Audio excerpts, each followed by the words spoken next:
ఈరోజు big boss ఎపిసోడ్లో మీకు ఎంతమందికి దివ్య కాకుంటే వేరే వాళ్ళు వెళ్ళుంటే బాగుండేది అనిపించిందో వాళ్ళ పేర్లు మీరు కామెంట్లో కామెంట్ చేయండి.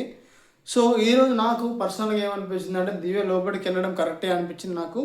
ఎందుకంటే అక్కడ వాళ్ళ డెసిషన్ ప్రకారం అయితే ఎక్కువ ఓట్స్ ఎవరికైతే పడతాయో వాళ్ళు వెళ్తారు అనుకున్నారు. కానీ బిగ్ బాస్ ట్విస్ట్ ఏమి ఇచ్చాడంటే తక్కువ ఓట్స్ పడ్డ దివ్యని అయితే లోపలికి పంపించారు. కానీ ఇక్కడ నాగా వెళ్ళుంటే బాగుండేది కూడా అనిపించింది నాకు. ఎందుకంటే టాస్క్లలో బాగా బెనిఫిట్ అయితే అక్కడ మంచి మంచి పోటీ ఇచ్చేవాడు భరణి గారికి కానీ అక్కడ సంజన గారికి కానీ అనిపించింది నాకు. సో ఏది ఏమైనప్పటికీ కూడా ఒక దివ్య అయితే లోపలికి వెళ్ళింది.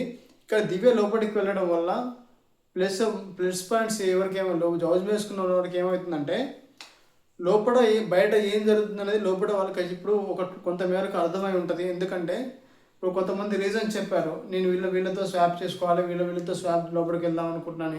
ఇప్పుడు సపోజ్ ఇప్పుడు అనుష ఉంది, అనుష శ్రీజని అన్నది, దివ్య శ్రీజని అన్నది, ఇవాళ మిగతా ఇద్దరు కంటెస్టెంట్స్ షాకీబ్ అండ్ అదేవిధంగా నాగా వీళ్ళిద్దరు కూడా కళ్యాణ్కి స్వాప్ చేద్దాం అనుకుంటారు. ఇక్కడ ఏమవుతుందంటే వాళ్ళు అట్లా స్వాప్ చేద్దాం అనుకుంటారంటే అక్కడ వాళ్ళు పర్ఫార్మెన్స్ తక్కువ ఉందని. సో ఇప్పటికైనా వాళ్ళకి ఏమైందంటే ఇప్పుడు నేను నా పర్ఫార్మెన్స్ పెంచుకోవాలన్న ఫీలింగ్ వాళ్ళలో వస్తుంది. ఇక నెక్స్ట్ దివ్య లోపలికి వెళ్ళింది. దివ్య లోపలికి వెళ్ళిన తర్వాత ఏమైందంటే వాళ్ళు అడుగుతారు బయట ఎలా జరుగుతుందని. వాళ్ళు అడగగా దివ్య ఏం చెప్తుంటే అంటే దాచుకోకుండా దివ్య బట్టి చెప్పేసి ఇక్కడ ట్రయాంగిల్ లవ్ స్టోరీ జరుగుతుందని. కానీ మిగతా వాళ్ళందరూ కూడా బిగ్ బాస్ హౌస్ ఉన్న వాళ్ళందరూ కూడా షాక్ అయ్యారు. ఇక్కడ లవ్ స్టోరీ జరుగుతుందంటే వాళ్ళందరికీ తెలిసిపోయింది లోపల ఉన్నారు కూడా. అంటే బయట కూడా కొంచెం ఇలా రన్ అవుతుందని వాళ్ళు కూడా కొంత మేరకు అర్థమవుతుంది. అయితే ఈరోజు జరిగిన ఎపిసోడ్లో ఒకటి ఫైట్ అయితే జరిగింది. మన తనుజకి రాముకి మధ్యలో అయితే ఫైట్ అయితే జరిగింది. అయితే వాళ్ళిద్దరూ తప్పే ఎవరు కరెక్ట్ అంటే ఇద్దరు ఖచ్చితంగా చెప్పాలంటే తనుజది తప్పని చెప్పొచ్చు. ఎందుకంటే తనుజది డ్యూటీ అది కాదు. సపోజ్ సరే తను అడగమన్నందుకు అడిగినందుకు తను అంత మాత్రాన అందరిలో పిలిపించి నువ్వు ఎందుకు అలా చేసావు ఇలా చేసావు అన్న చెప్పవా చేయవా అంటే ఇప్పుడు అడగమన్నది నువ్వే. ఏదో అట్లా హౌస్లో ఉన్నందుకు వాడు అడిగాడు, రాము అడిగినందుకు నువ్వు ఎందుకు అంత రియాక్ట్ అయినావు నాకు ఇంకా అర్థం కావట్లేదు.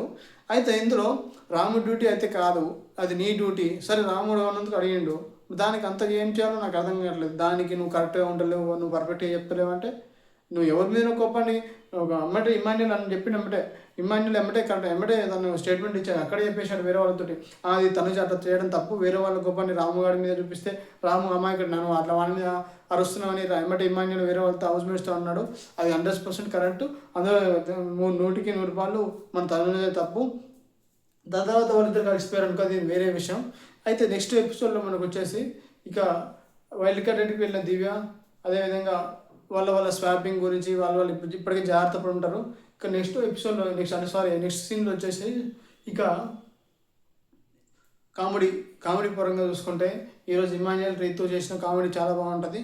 ఇంకా చెప్పాలంటే సంజన గారు కొన్ని అంటే తను ఏదైతే స్ట్రాటజీ ఫస్ట్ నుంచి చేస్తుందో మళ్ళీ అదే స్ట్రాటజీ మళ్ళీ చేస్తే చిరాకు. నాకైతే ఎందుకు నచ్చలేదు.